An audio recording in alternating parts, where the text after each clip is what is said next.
Justement, à propos de choses qui sont jamais évoquées, je vous propose qu'on change la donne nous aujourd'hui et qu'on parle du XVIIIe siècle et plus particulièrement du règne de Louis XV. Et on va commencer tout de suite avec un petit info ou un tox sur la personne de Louis XV pour en savoir plus sur le bonhomme, puisqu'après tout c'est l'anniversaire de sa mort, donc autant y aller franco. Donc, si vous voulez, vous pouvez biper. Ça peut être rigolo. Ah oui. Vous pouvez choisir à chacun un soundboard dans Discord. Voilà, donc Nico a pris le canard visiblement. Donc la corne c'est qui? C'est moi. C'est toi. Ok, le doudoum c'est Falder. Et du coup Ben prendra ce qu'il veut. Il reste la guitare ou la trompette. Tu choisis où ça? Tu as un soundboard à gauche de Discord. Tu sais, t'as partage ton écran oui. et là tu peux choisir le criquet par exemple, c'est pas mal. Allez, et c'est parti. Alors, première affirmation, Louis XV est le seul roi de France à être né et mort au château de Versailles. Vrai ou faux? Ouais, vas-y Léo. Vrai. Vrai, c'est vrai, effectivement, oui, c'est vrai. Bien joué.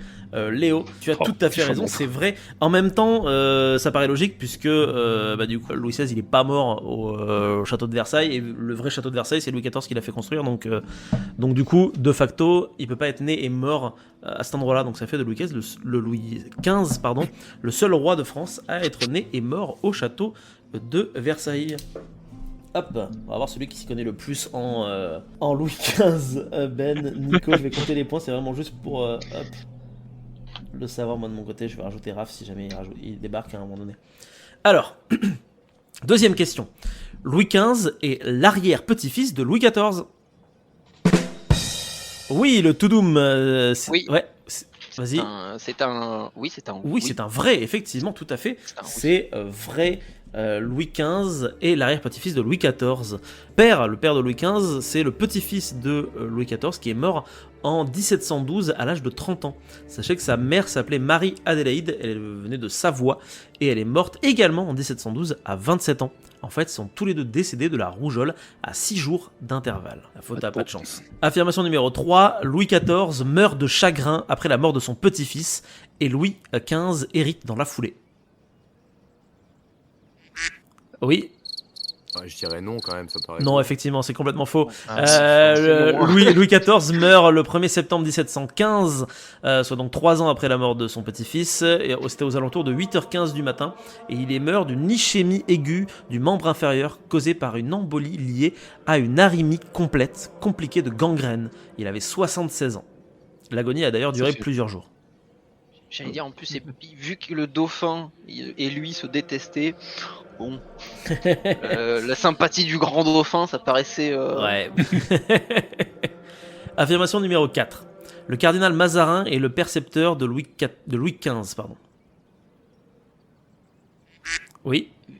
Non. Non, effectivement. Ah oui. C'est faux, tout à fait, c'est faux, puisqu'en réalité c'est le cardinal de Fleury qui sera par la suite Premier ministre du royaume à la majorité de Louis XV en 1726. Encore un de mes ancêtres, et oui, après le pirate, le cardinal. On vous renvoie à la chronique où Nico a trouvé mon ancêtre qui était un corsaire. Affirmation numéro 5, attention, c'est du lourd. Un énorme krach boursier a eu lieu sous le règne de Louis XV. Oui. Oui. Vas-y. C'est John Law. Putain, c'est John Law. C'est un truc de fou. Le banquier écossais. Exactement. Et ça a ruiné la Compagnie des Indes. Mais on va en parler aussi. Tu vas en parler aussi? Parce que moi j'ai tout un paragraphe pour parler de ça du coup. Vas-y, ok. Vas-y. Alors pour ceux qui connaissent pas, John Law de Lauriston, c'est tu diras si je me trompe, hein, Nico. C'est un financier écossais qui a été appelé par la France après la mort justement de Louis XIV en 1715, qui laissait derrière lui une dette de 3,5 milliards de livres, soit 10 années de recettes fiscales. Sachant qu'en 2010, la dette publique française est 3 fois moins élevée, avec 3,5 années de recettes. Donc déjà, gros problème. Il va s'inspirer de la Compagnie des Mers du Sud, qui est une compagnie britannique, et il va créer une sorte de nébuleuse de société qu'on appelle le système de l'eau, autour de la Banque Générale, avec un capital de 6 millions de livres. Ces 1200 actions sont échangeables contre des créances sur l'État. Ces billets sont convertibles en or et peuvent être reçus comme impôts. Donc en gros, le but, ça va être d'essayer de gagner le plus de fric, et il va y avoir des publicités qui vont attirer des gens en Louisiane pour fonder des villes là-bas. Dès août 1719, sous les fenêtres de la Compagnie du Mississippi, on s'arrache ses actions. Toutes les maisons sont morcelées en bureaux, ça se loue à des prix fous. On a des traces de textes qui disent que par exemple, on a une dame à Chaumont qui gagna 60 millions de livres et qui acheta la seigneurie d'Ivry-sur-Seine et l'hôtel de Pomponne. C'est vraiment un truc de dingue. On a un bossu qui s'est même loué lui-même comme pupitre à un moment donné. Enfin, il y a vraiment des trucs qui sont assez dingues. Bossu. Le problème, c'est que, je vous résume très rapidement, hein, le problème, c'est que le 30 novembre 1719, c'est la première baisse. Le 9 janvier 1720, le régent, qui est alors le comte d'Orléans, je crois, exige à la compagnie du Mississippi de reprendre ses actions de 9000 livres. John Law invente alors un instrument financier de plus, les primes. Déposer 1000 livres donne le droit d'acheter l'action pour 10 000 livres pendant 6 mois. Les spéculateurs les préfèrent aux actions. La rumeur espérant que ces dernières montent à 18 000 livres. Vendre 10 000 livres permettrait d'acheter près de 10 primes qui sont devenues l'objectif principal des spéculateurs. En février-mars 1720, lorsque l'action est encore à 9 000 livres avec une tendance baissière, les étrangers revendent à terme avec 30% de primes. Le 22 mars 1720, la rue Quincampoix est fermée. L'édit du 21 mai 1720 ordonne une baisse des actions à 5 000 livres en 7 étapes jusqu'à décembre. Il est annulé le 27 mai car le Parlement de Paris et les souscripteurs se révoltent.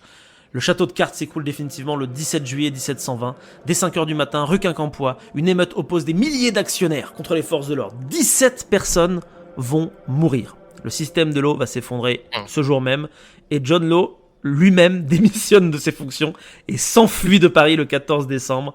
Il finit par s'exiler à Venise où il mourra sans pouvoir jamais retourner en France. Voilà, donc grosse affaire, j'ai résumé extrêmement vite, mais en gros, c'est la merde. La France finit encore plus ruinée qu'elle ne l'était au début. Donc du coup, t'as vu un point, Nico? Oui, non, je te l'ai compté déjà. Alors, prochaine affirmation. Le code noir a été rédigé sous le règne de Louis XV. Ah, la corne.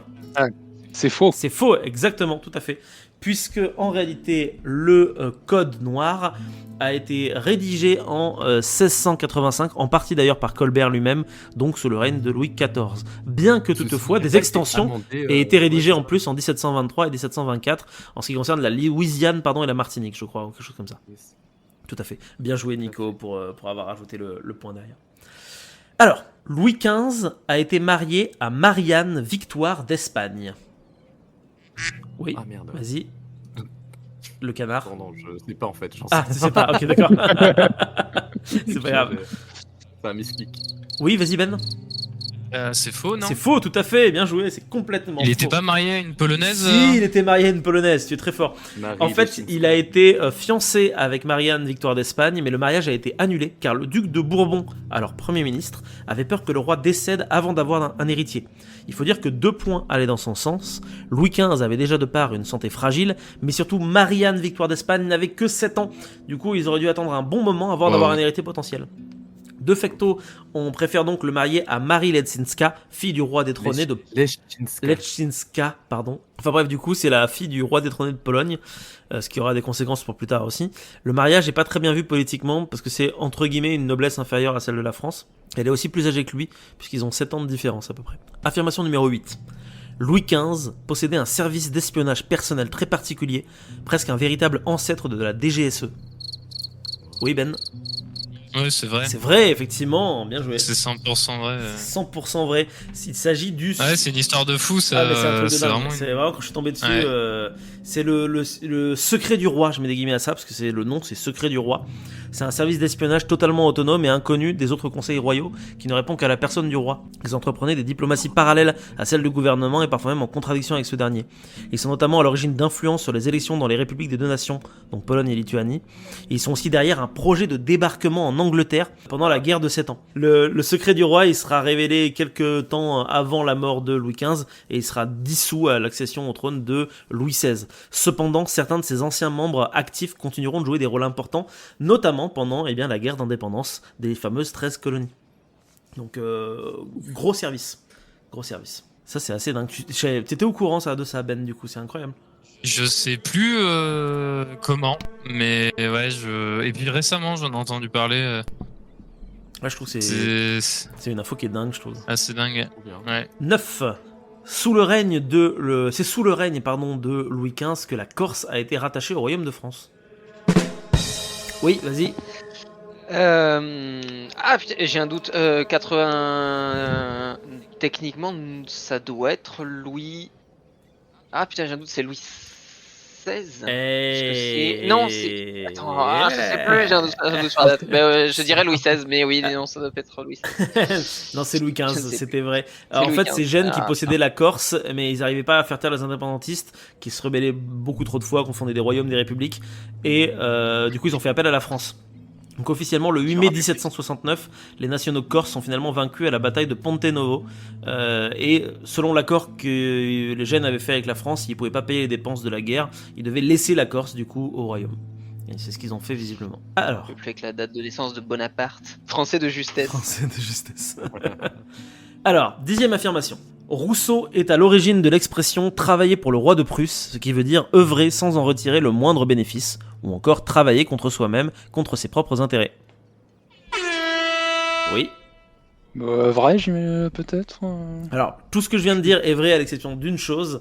C'est pas Rousseau, C'est pas je crois, Rousseau, non exactement. Alors, C'est c'est Voltaire. Voltaire, bien joué Léo, je te donne le point. Ouais. Exactement. C'est Voltaire. C'est une expression qui vient du fait que la France a participé à la guerre de succession d'Autriche dans le camp des Prussiens, mais ces derniers ont fini par faire une paix séparée de leur côté, abandonnant leurs alliés. La France n'a rien techniquement perdu lors de ce conflit, à part du prestige, et surtout une alliance avec la Prusse qui aurait pu changer pas mal de choses dans les années, voire même les siècles qui sait à venir. Alors, la guerre de 7 ans a fait un total de 1 300 000 morts, dont 800 000 civils. Oui. Oui, ça c'est vrai. Eh oui, c'est vrai, effectivement, bien joué. Bien joué, bien joué. On n'a pas le nombre exact, mais ça serait à peu près dans ces eaux-là. La guerre de 7 ans qui se déroule de 1757 à 1763, c'est un conflit majeur de l'histoire de l'Europe. Le premier qui puisse être presque qualifié de guerre mondiale, qui va concerner les grandes puissances européennes de cette époque, regroupées en 2 systèmes d'alliances antagonistes, et qui a lieu sur des théâtres d'opérations situés sur plusieurs continents, comme en Europe, en Amérique du Nord, en Inde. C'est une guerre qui se base notamment sur plusieurs actes de discorde, les conflits coloniaux, les rivalités territoriales en Europe, à la suite des différentes guerres de succession d'Autriche et de Pologne. Je vous donne ça comme ça pour les questions qui vont suivre, vous aurez un petit panel. Et d'ailleurs, question suivante qui va plus être centrée autour de la personne de Louis XV. Louis XV était considéré par ses contemporains comme une personne très euphorique et très sympathique. Oui, C'est faux, c'est l'inverse. c'est faux, c'est l'inverse, exactement, tout à fait. J'ai dû lire ça quelque part. Le roi est sujet à des accès de neurasthénie durant lesquels il s'enferme dans un mutisme complet. Parfois, apparemment, on sent qu'il veut dire quelque chose d'obligeant, mais il n'y arrive pas. Le roi doute de ses capacités à tel point que, selon le duc de Croy, je cite un quote, la modestie était une qualité qui fut poussée au vice chez lui. Voyant plus juste que les autres, il croyait toujours avoir tort. Je l'ai souvent entendu dire, j'aurais cru cela, mais on me dit le contraire, donc je me suis trompé. Alors, affirmation suivante. Louis XV est derrière l'origine de la carte des Cassini. Qu'est-ce que c'est la carte Ouais, je sais même pas ce C'est que c'est. une Ouais. carte c'est une carte, c'est l'ancêtre du cadastre. Exactement.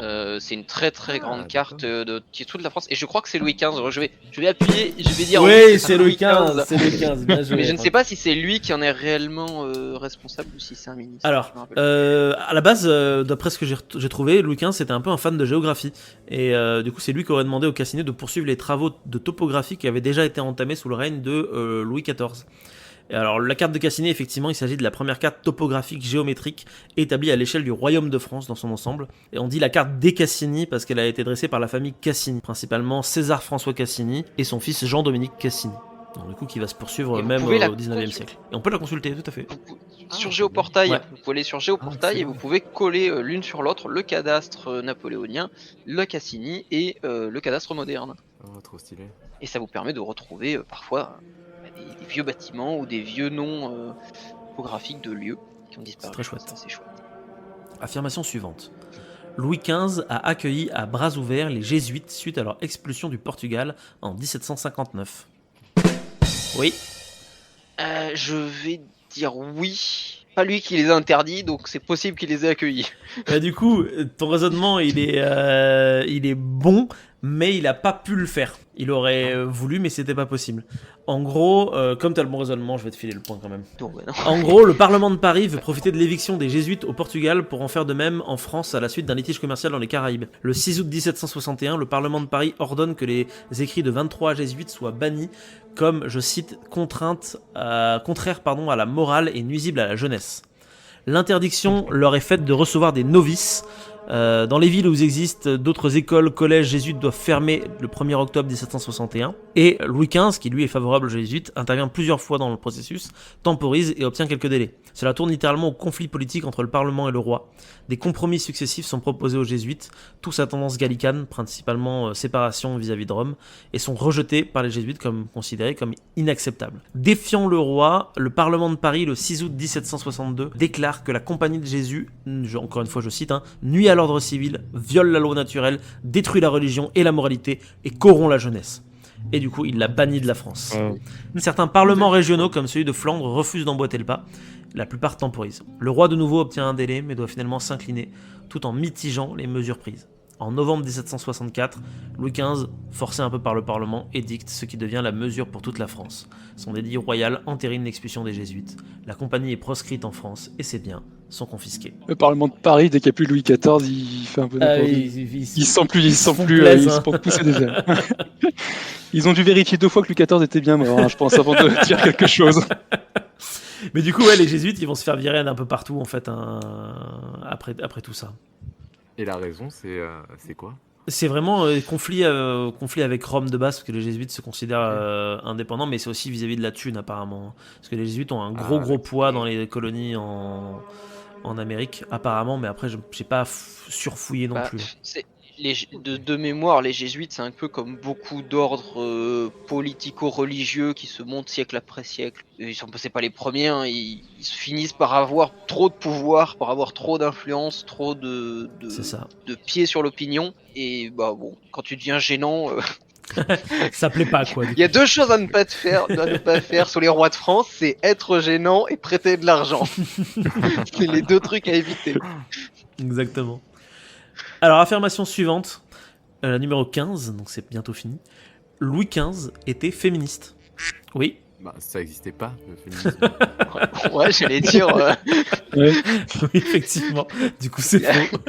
C'est faux, mais... J'avais pas plein de maîtresses. C'est faux, mais en plus, d'après François Bluch, du coup, qui est un historien, le roi traitait de façon générale assez mal les femmes en dehors de ses maîtresses officielles. Moins bien que les domestiques de sa maison. Il cite à cet égard les propos du duc de Luynes, selon lesquels, je cite, « Le roi aime les femmes et cependant n'a nulle galanterie dans l'esprit. » Voilà. Du coup, ça nous mène à l'affirmation suivante. Louis XV s'entendait bien avec sa femme. Oui.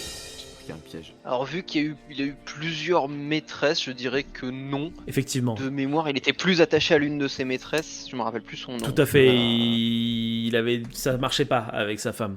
En gros, Louis XV n'aime pas que sa femme se mêle de politique, ce qu'elle va faire notamment au niveau des guerres de succession de Pologne. Et du coup, petit à petit, ils vont plus trop s'aimer. Ce qui est d'ailleurs assez ironique quand on sait que Madame de Pompadour aura une importance, donc sa maîtresse principale, aura une importance significative en termes d'intrigue diplomatique. En gros, petit à petit, Louis XV va délaisser complètement cette épouse qui s'efface finalement au profit de ses différentes maîtresses, notamment à partir du moment où elle lui refuse l'entrée de sa chambre, bien évidemment. Alors, ce qu'on sait aujourd'hui, c'est que certains historiens considèrent que c'est parce qu'en fait, elle a eu énormément d'enfants avec Louis XV, 10, et qu'apparemment les médecins du roi lui auraient dit qu'une 11e, ça serait potentiellement problématique, et que du coup, forcément, elle avait plus trop envie. Apparemment, elle l'aurait pas dit à Louis XV. Peut-être qu'il l'a su autrement. En tout cas, elle est confrontée à l'adultère du roi qui est très fréquent et elle garde discrétion et dignité. Et apparemment, elle avait même des relations correctes avec la marquise de Pompadour pendant près de 20 ans. Talleyrand note cependant que, je cite encore une fois, ses vertus ont quelque chose de triste qui ne porte à aucun entraînement vers elle. Après la désaffection de Louis XV, elle va se réfugier dans l'affection pour ses enfants qui tentaient maladroitement de prendre son parti face à leur père. Donc une famille... au top. Fonctionnel. top giga cool. Alors, affirmation numéro 17. Le parc aux cerfs est le lieu préféré de chasse de Louis XV. Oui, j'écoute. C'est un oui, si je ne m'abuse. Eh bien, ça dépend de quel point de vue on se place. Parce qu'on chasse pas le cerf au parc aux cerfs. C'est l'un des parcs qui est derrière le château... Attends, c'est le château de Versailles. En fait, le parc aux cerfs, c'est à Versailles, effectivement, et c'est même situé dans le quartier Saint-Louis, à Versailles aujourd'hui, mais c'est en fait une maison dans laquelle Louis XV loge ses maîtresses. Ce qui donnera lieu à une expression à l'époque, quand on parle de lupanar, parfois on dit parc aux cerfs à la place. Il chassait la biche. Ouais, c'est ça, exactement. Je pense qu'il y a une scène dans un film sur Louis XV où on le voit justement au Père Cosser. Enfin, on voit l'acteur au Père Cosser. Je crois que c'est avec possible, la Pompadour. C'est possible. Et oui, complètement dépressif. Ouais, il avait l'air d'avoir une vie incroyable, ce monsieur. Tiens, d'ailleurs, à propos de Madame de Pompadour. Affirmation 18, Madame de Pompadour est responsable de la chute des colonies françaises en Inde pendant la guerre de 7 ans. Oui. Bon, c'est un gros non. Il y a tellement d'incompétence de la part des officiers français sur place et en métropole que non. Eh ben, moi, je vais te dire oui. Je vais te dire oui sur un point en particulier, parce que c'est elle qui a influencé le ministre de la Marine pour faire nommer son ami Thomas Arthur de Lally Tollendal comme gouverneur et commandant des forces armées françaises en Inde. Et apparemment, le problème, c'est que ce dernier, qui est d'ailleurs irlandais d'origine, n'est jamais allé en Inde et ne connaît absolument rien du tout à l'Inde. Du coup, une fois qu'il est sur place, il va pas entreprendre la suite des négociations faites par ses prédécesseurs avec les nababs de l'Inde. Il va même rejeter certaines alliances qui vont entraîner du coup la France dans une chute petit à petit face à l'Angleterre. Donc c'est effectivement dû à de la compétence militaire, mais une Angleterre qui, elle, par contre, a su jouer au niveau des relations avec les locaux, ce que la France avait commencé à faire, mais a échoué à faire justement à cause de la nomination de cette personne-là. Donc ça veut dire que indirectement, elle est responsable d'une partie de la chute de la France en Inde pendant la guerre de 7 ans. Et je trouve ça assez fou. C'est vraiment les dominos. 19. Louis XV a eu beaucoup d'enfants, mais seule une lignée légitime a continué après sa mort. Il en a déjà eu au moins 10. Ouais, vas-y Franck, je t'écoute. Alors je dirais qu'il en a eu au moins 2, puisque la descendance première, c'est Louis XVI, qui a 2 frères, Louis XVIII et Charles X, qui sont tous les 2 rois de France, puisque Louis XVII, comme il est nommé en tout cas, le fils de Louis XVI, décède au temple de maladie. Mais il me semble que les héritiers de Charles X ne sont pas ses descendants en ligne directe, en tout cas pas à la fin du 19e siècle. Alors attention, c'est vraiment ses descendants à lui, quoi. Est-ce que ses enfants ont donné des lignes différentes? Ah, ça reste des descendants de... Ah, est-ce que c'est des descendants de Louis XV ou de Louis XIV? Non, si, c'est Louis XV. Le comte de Chambord, je sais plus si... Je crois que le comte de Chambord n'est pas en ligne directe, il n'appartient pas à la lignée de Louis XVI, Louis XVIII ou Charles X. Du coup, tu dis vrai ou tu dis faux alors? Attends, reformule la question. Est-ce que Louis XV a eu beaucoup d'enfants, mais une seule lignée légitime a continué après sa mort? Qu'est-ce que t'appelles une lignée légitime? En gros, il a qu'un seul gamin qui a eu des enfants. Ah non, il a pas qu'un seul gamin qui a eu des enfants. Et figure-toi que c'est vrai. Il a eu 10 enfants de sa femme, dont 8 filles, toutes sans enfants. Puisqu'apparemment, il était très très protecteur avec ses filles. Il y en a beaucoup qui n'ont pas été mariés. Et il a eu 2 fils, dont seul Louis aura des enfants, dont justement un certain Louis XVI, mais également un certain Louis XVIII, et également un certain Charles X, qui sont tous des enfants de l'enfant de Louis XV. Il est à noter d'ailleurs que Louis XV a eu beaucoup d'enfants bâtards. Il a eu au moins 15 enfants bâtards de 11 femmes différentes. C'est énorme. C'est énorme. Je suis pas sûr qu'il ait été un excellent père pour chacun d'entre eux. C'est clair. On peut douter. Wow. On est en train d'arriver tranquillement vers la fin du règne de Louis XV. Et d'ailleurs, affirmation numéro 20, il n'en restera plus que 2 après celle-là. Les Parisiens ont fait la fête à la mort de Louis XV. Je dirais faux, non, c'est pas lui qu'on appelait le roi bien-aimé, non, un truc comme ça, Louis XV le bien-aimé. Et figure-toi que c'est vrai, l'impopularité de Louis XV est telle que sa mort est accueillie dans les rues de Paris par des festivités joyeuses, comme l'avait été d'ailleurs celle de Louis XIV. Lors des obsèques le 12 mai, pour éviter les insultes du peuple sur son passage, le cortège funèbre réduit contourne Paris de nuit par l'ouest avant d'arriver à la basilique Saint-Denis. Donc du coup, disais-je, si les Parisiens manifestent leur indifférence, leur hostilité, de nombreux témoignages quand même attestent d'une profonde tristesse par les Français de la province, qui eux vont être tristounes de la mort du roi. Alors, c'est vraiment la différence entre Paris et le reste de la province. Et du coup, j'en viens à ce que tu m'as dit, Léo. Affirmation numéro 21, Louis XV était surnommé le mal aimé. Ah. Est-ce que c'est vrai ou est-ce que c'est faux? Du coup, c'est compliqué là. Faux, puisque la province l'a bien aimé. Exactement, c'était faux. Bien joué. Il est surnommé le bien-aimé au début de son règne. Mais le problème, c'est qu'à la fin de son règne, certaines langues de vipères commencent à le surnommer officieusement le mal-aimé, notamment à cause de ses échecs militaires, mais surtout notamment à cause de ses maîtresses. C'était très très mal vu à l'époque d'avoir autant de maîtresses. Ce qui est intéressant, c'est qu'au 19e siècle et au début du 20e siècle, l'altération de l'image royale, commencée au début de son règne, se poursuit aussi bien dans la littérature que dans l'historiographie et les manuels scolaires, dont les jugements sont obscurcis par le moralisme laïque et la haine envers la monarchie. Sainte-Beuve juge Louis XV comme, je cite, le plus nul, le plus vil, le plus lâche des rois qui, durant son long règne énervé, a accumulé comme plaisir pour léguer à sa race tous les malheurs. Selon le petit manuel de Lavis en 1900, je cite, il a été le plus mauvais roi de toute notre histoire. Ce n'est pas assez de détester sa mémoire, il faut l'exécrer. Wow. Je crois qu'ils n'ont pas rencontré le folle, ni le fainéant. Lui, il est détesté, c'est un truc de fou. À partir de la seconde moitié du XXe siècle, il est progressivement réhabilité et voilà, en gros, c'est juste un roi, quoi. Voilà, et c'est pas terminé, il reste une dernière affirmation, la numéro 22. En 1793, les révolutionnaires ouvrent le tombeau de Louis XV et son corps est intact avant de se décomposer tout d'un coup. Oui. Ben, je vais dire mythe. C'est bizarre au niveau de la conservation des corps. Du coup, tu dis faux alors? Ben, je dirais plutôt faux. Oui, c'est faux, effectivement. Mais c'est trop bien cette question. C'est faux. Le 16... Par contre, il y a quand même une anecdote. Le 16 octobre 1793, durant la profanation des tombes de la basilique Saint-Denis, après avoir ouvert les cercueils de Louis XIII et de Louis XIV, qui étaient relativement bien conservés, les révolutionnaires ouvrent celui de Louis XV. Et alors, ils trouvent le cadavre nageant dans une eau abondante due à la perte d'eau du corps qui avait été en fait enduit de sel marin. Il n'avait pas été embaumé comme celui de ses prédécesseurs. Le corps tombe rapidement en putréfaction. Les révolutionnaires vont alors le brûler. Brûlent de la poudre pour purifier l'air de l'odeur infecte qu'il dégage et le jettent comme les autres dans une fosse commune sur de la chaux vive.